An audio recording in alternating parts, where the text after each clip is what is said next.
The Himalayas, the world's highest mountains, they were known to U.S. airmen during World War II as the Hump.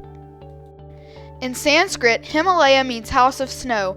Flying over them today may seem like a piece of cake, but in the 1940s it was no easy task.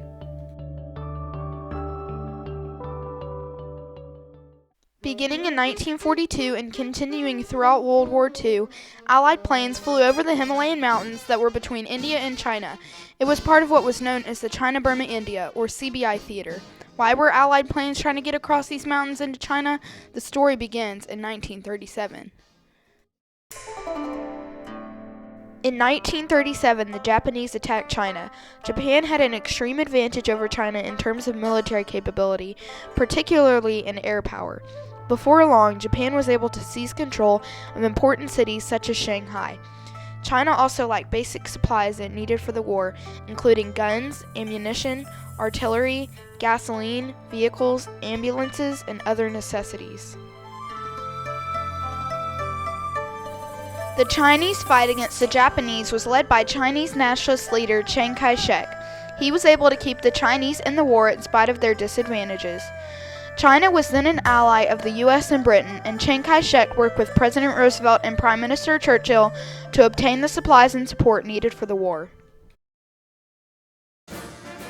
Chiang Kai-shek hired a retired World War I pilot, Claire Chennault, to train and build up the Chinese Air Force. His initial supervisor was Madame Chiang, and Chennault became the chief air advisor to Chiang Kai-shek.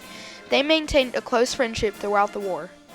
Chennault went on to build and lead a volunteer group of American pilots known as the AVG, or Flying Tigers, to help China in the fight against Japan.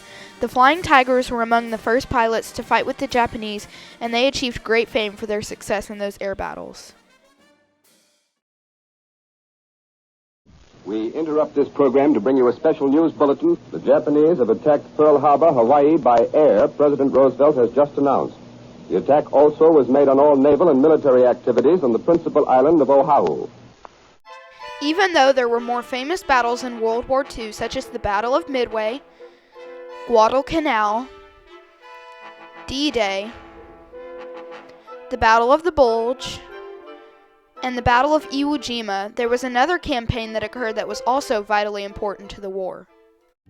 The soldiers in the CBI knew the Pacific and European theaters were getting more attention, and many of them were asking the question of why they were there. General Daniel Sultan, who took over command in the theater late in the war, gave his troops this explanation. And yet the answer is as simple as beans. The reason we sweat it out in Burma and India is that this is one way of getting at Japan. By supporting China in the battle against Japan, the Allies forced Japan to commit over 1 million soldiers who otherwise could have been sent to the war in the Pacific. It is not based on sentiment, but on the simple policy of placing guns in the hands of men in order that they may kill our common enemy.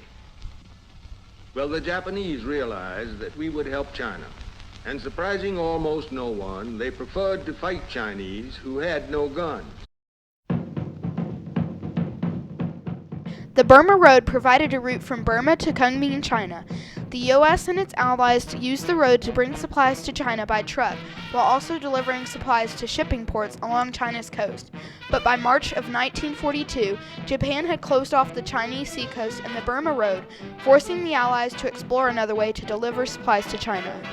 Joseph Stilwell was the general in charge of the CBI theater for most of the war. He was known as Vinegar Joe for his temper and sharp tongue.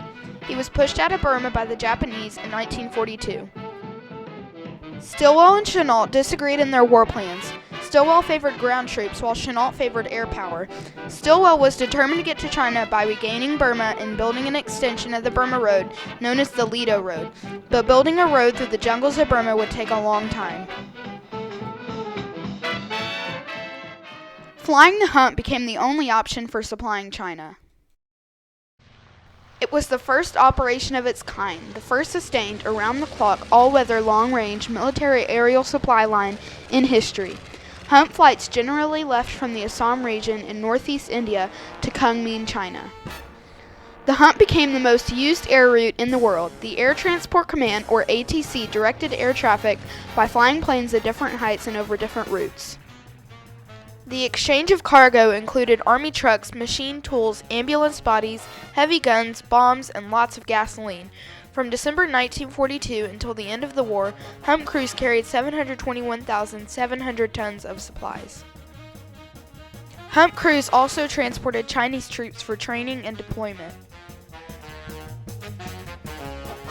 The U.S. flew several different types of planes over the Hump. The planes included the C-46, C-47, C-54, C-87, B-24, and B-25. Allied pilots encountered Japanese Zeros while flying the Hump, but the biggest threat they encountered were the flying conditions. The change in temperature from the scorching heat of India to the freezing cold of the Himalayas was hard on both the men and the planes. Crews flying the Hump sometimes flew blind for hours with only basic instrument panels and radio aids. Freezing of the wings and huge vertical updrafts and downdrafts also made flying the Hump very dangerous. My great-grandfather, Robert Adrian Bowers, is a Hump veteran who flew the Hump over 20 times as the flight engineer of a B-24. He encountered the vertical updrafts and downdrafts of the Himalayas. We got over one time, we was coming back, I don't remember which one it was, but my co-pilot was flying the airplane, and my pilot was flying in the co-pilot seat, and all of a sudden I hit the ceiling of the plane, and what happened, the plane just dropped about 1,000 feet.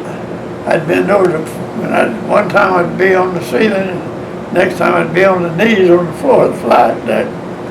Finally got that up, and I got up between the pilot and co-pilot, and Sam was saying, "Hold her, you bear, hold her, you bear." It seemed like we was in it for 15 minutes, but I don't guess it was that long. But we was really dropping. We dropped 1,000, then up 1,000, just fall like that. The high route became known as the Aluminum Trail because of all the planes that crashed over the Himalayas. Landing added to the danger. The monsoon rains often closed airfields. The landing strips were in the middle of mountains, and air traffic controllers had to stack planes on top of each other for landing in Kunming. Landing after a flight over the Hump was a huge relief. It has been said that the Hump was the most dangerous and terrifying aerial transport run in the world. Approximately 600 planes went down over the Hump. Over 1,000 airmen died in these crashes. My great-grandfather recalled some of the Hump casualties. Back on the flight, I didn't know it was the last. It wasn't the last flight, but it ended up it was my last flight.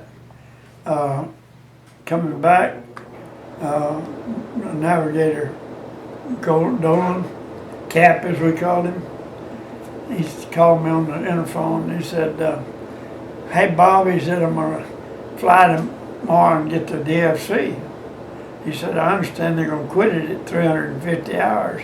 He kept on it. I said, "Cap, I wouldn't fly this Hump for all the DFC they can stack in this plane." I said, "I ain't flying. I don't have to." And he just kept on. Finally, he said, "Well, I'm going to sign you up." Of course, Sam was listening on the interphone. He come in and he said, "Cap," he said, "you're old enough. If you want to fly, that's your business. But you leave Bob alone, he ain't flying. He don't fly unless I tell him to."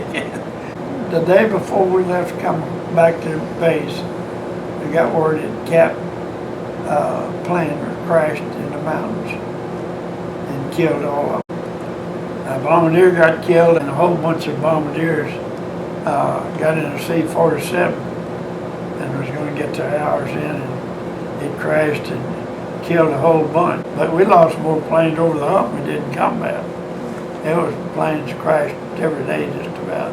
The Allied efforts in the CBI were able to keep China in the war and prevented 1.25 million Japanese soldiers who fought against China from going off to the Pacific.